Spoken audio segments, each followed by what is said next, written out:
cije nk'amasaha abiri ubundi ibi bintu nabyumvishije ejo urabizi yuko ngiye bigeze mu bintu bijyanye n'amafaranga ukivuga amafaranga mba ndi hafi aho ngaho uyu mujene yabitondaguye gutyo ATM machine Western Union mobile money power bank arya power bank ubwo nabyo ariko byose numva ngo nibibika ikintu cash money arenza akarukitwa ngo ATM money ukuvuga ngo umushyize mu bantu bakuze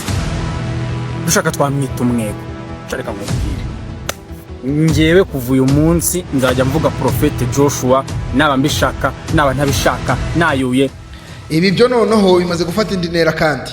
Prophete Joshua Prophete Joshua Prophete Joshua Prophete Joshua Prophete Joshua Prophete Joshua Imana y'u Rwanda Prophete Joshua Prophete Joshua Prophete Joshua Prophete Joshua Prophete Joshua Prophete Joshua Prophete Joshua kugeza isaha mu gihugu cy'u Rwanda abahanzi abakinnyi ba filime abakina comedy aba content creators tutogeye n'abanyamakuru nta kindi bari gukora cyangwa se kuvuga usibye kuvuga imashini ikora amafaranga bwana Prophete Joshua uyu nguyu bamwita Kenny Utuje wamenyekanye ku izina rya Ismobi mu gihugu cy'u Rwanda ni umu content creator mwiza akaba n'umubloga ku mbuga nka TikTok ndetse na Instagram akaba umusore ukiri mutoya ariko w'umunyabwenge mu byo akora akaba nawe bimburiye abandi mu kwiga amafaranga y'umujejeta rufito bwana Herald Sefu Josue wamenyekanye ku izina rya Prophete Joshua Ismobi ari kugenda ari gukora ahantu hadakwiriye bwa mbere yaraje kuri ATM machine jina yangu wanaita ATM machine Hankala is me Western Union is me hakuna mwingine kaskazini kusini mashariki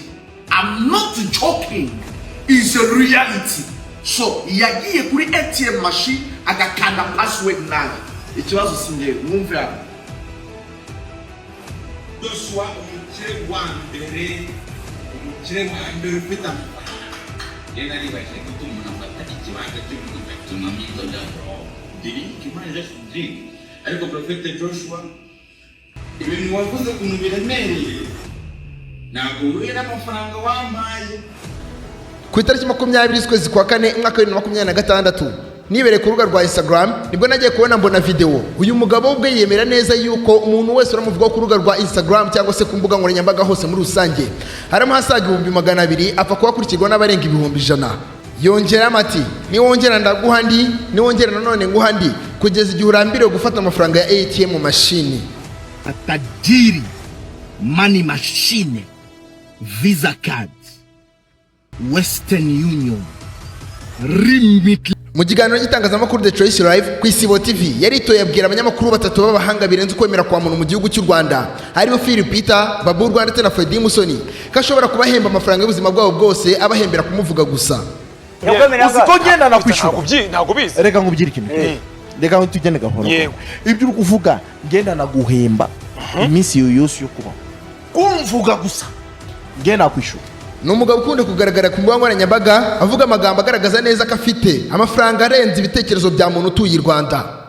agakunda kwiyita amazina njye nawe twumva neza tukumva ari inzozi tukinoshagura amazi ngo dukanguke my name is Tajir Money Machine Visa Card Western Union Limigri Prophete Joshua Le Voyeur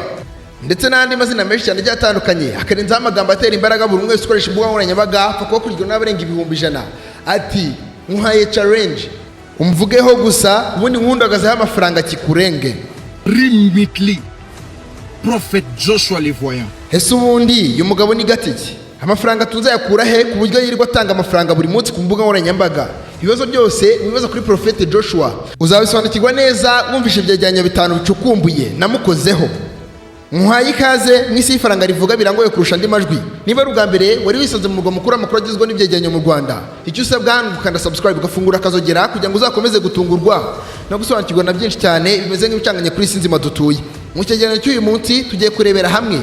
abanajya amafaranga menshi agiye atandukanye kugira ngo tumumenye neza nk'ibisanzwe ngende Mr Irone nkuhaye ikaze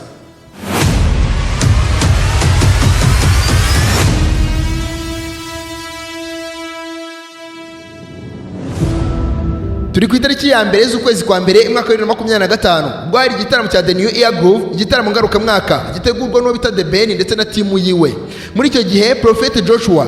yarakitabiriye, arishima bikomeye cyane ubwo The Ben yari kumususurutsa. Uyu mugabo arishima bikomeye kubera ibyishimo byamurenze, yahatanze amafaranga atagira ingano.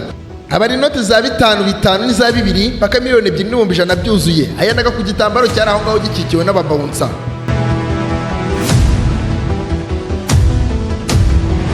Mw'abantu mw'iki kigabo ni igikire biteye ubwoba. Ibaze ko hari amakuru avuga neza yuko nyuma y'icyo gitaramo bukeye bwaho yahaye The Ben amafaranga asaga miliyoni 10 kubera ko yamushimishije gusa. Haramubwira ati ubutana bw'uzanumire nzagohereza andi mafaranga arenze aya ngaya.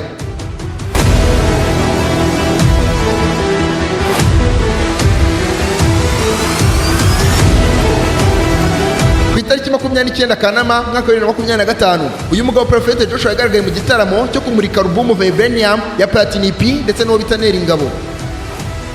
Muri icyo gihe umugabo kujya kwereka yuko ari umukire biteye ubwoba, yemereye abarimo Platini ndetse na Neri Ngabo asaga miliyoni 5 z'amanyarwanda. Ababwira ko impamvu yabahaye ari uko bamushimishije, baririmbye indirimbo nziza kuri album Vibranium. Nyuma y'igihe gito itsinda rya Kina Music ndetse n'abahanzi bombi bagaragaje neza ko amafaranga nayo bigeze babona. Nyuma y'amezi 3 bavuze ibyo ku gitangazamakuru The Choice Live, Prophet Joshua yivugiye neza yuko amafaranga yemeye Platini P ndetse na Neri Ngabo asaga miliyoni 5 atazigera yabaha. Asobanura neza yuko ngo bamusuzuguye ndetse ubwo yari ari muri icyo gitaramo batigeze bamwicaza neza, bamwicaza ku mwanya w'imbere nk'umubosi.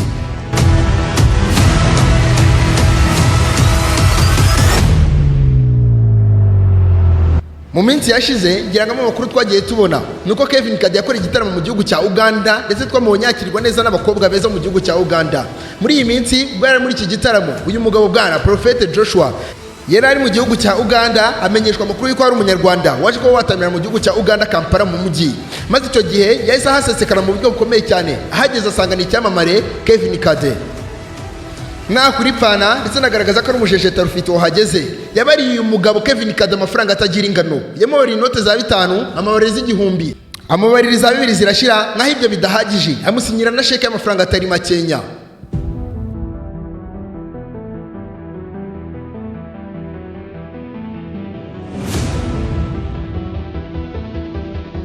Ibitekerezo by'uburyo wakira iki kiganiro twateguye kuri umugabo Prophet Joshua birakeneye muri comment, ndetse nacyo bizadutera imbaraga zo gukora ibindi biganiro cyangwa se ibindi byegeranyo twacukumbuye kuri uyu mugabo n'ubundi muri rusange. Niba ari ubwa mbere wari wisanze mu murwa mukuru amakuru agizwe n'ibyegeranyo mu gihugu cy'u Rwanda, icyo usabwa ni ugukanda subscribe ugafungura akazogera kugira ngo uzakomeze gutungurwa no gusobanukirwa na byinshi cyane bivuze nk'ibicanganye kuri sinzima dutuye. Njye ni Mr. Irone, naho ubutaha.